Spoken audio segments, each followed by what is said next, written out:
اهلا بكم في الفيديو الجديد من كورس التواصل. بفكركم ان في فيديو جديد هينزل كل يوم سبت الساعه 3 بعد العصر.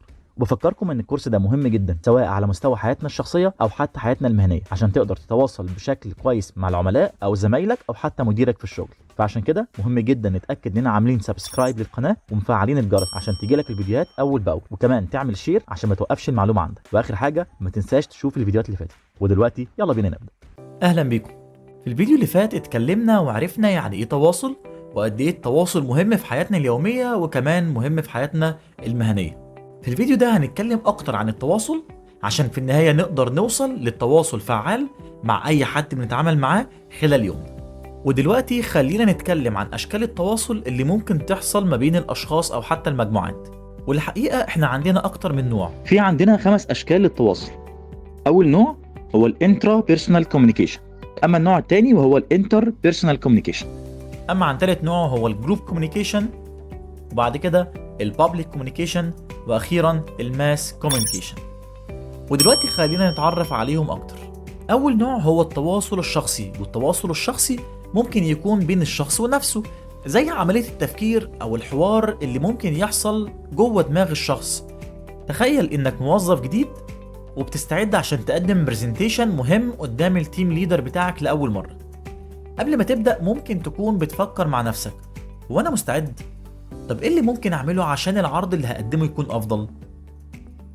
انا لازم اركز واتاكد ان كل النقط اللي هتكلم عنها هتكون واضحه. هنا انت بتتواصل مع نفسك، بتراجع افكارك، بتحفز نفسك، وبتحاول تهيئ نفسك قبل ما تبدا العرض بتاعك. والنوع ده من التواصل هو الانترا بيرسونال كوميونيكيشن.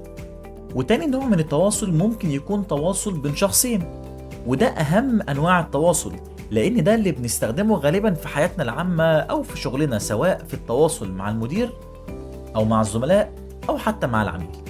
يعني تخيل انك شغال في خدمة العملاء وبتكلم عميل عنده مشكلة، بيقولك النت عندي بطيء جدا بقاله كام يوم ومش عارف اعمل ايه او استخدمه كويس.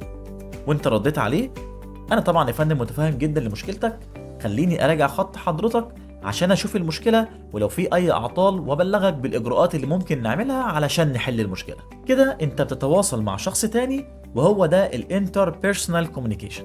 واما عن ثالث نوع من انواع التواصل وهو التواصل الجماعي، وده بيكون تواصل بين مجموعة من الناس وبعضها، زي التواصل على جروب واتساب مثلا، او تواصل في نقاش مفتوح لموضوع معين. تخيل مثلا انك في اجتماع في الشركة وبتناقشوا فيها مشكلة متكررة عند العملاء، وده بخصوص بطء في الانترنت. المدير بيقول في عدد كبير من الشكاوى عن بطء الانترنت، عايز اسمع اقتراحاتكم لحل المشكلة وتقديم خدمة افضل. واحد من زمايلك رد: احنا ممكن نبعت رسالة توعية للعملاء عن الاسباب اللي ممكن تأثر على سرعة الانترنت، زي الاجهزة المتصلة بالراوتر وعددها مثلا.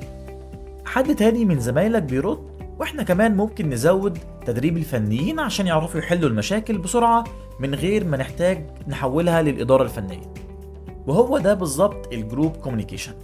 واما عن نوع التواصل اللي بعد كده وهو التواصل العام او البابليك كوميونيكيشن، والنوع ده من التواصل بيكون غالبا بين شخص واحد ومجموعة من الناس، وبيحصل في المحاضرات مثلا زي دكتور الجامعة او في المؤتمرات الصحفية وهكذا. يعني بيكون شخص واحد بيتكلم وبيكون فيه مداخلات بسيطة من الجمهور اللي بيسمع.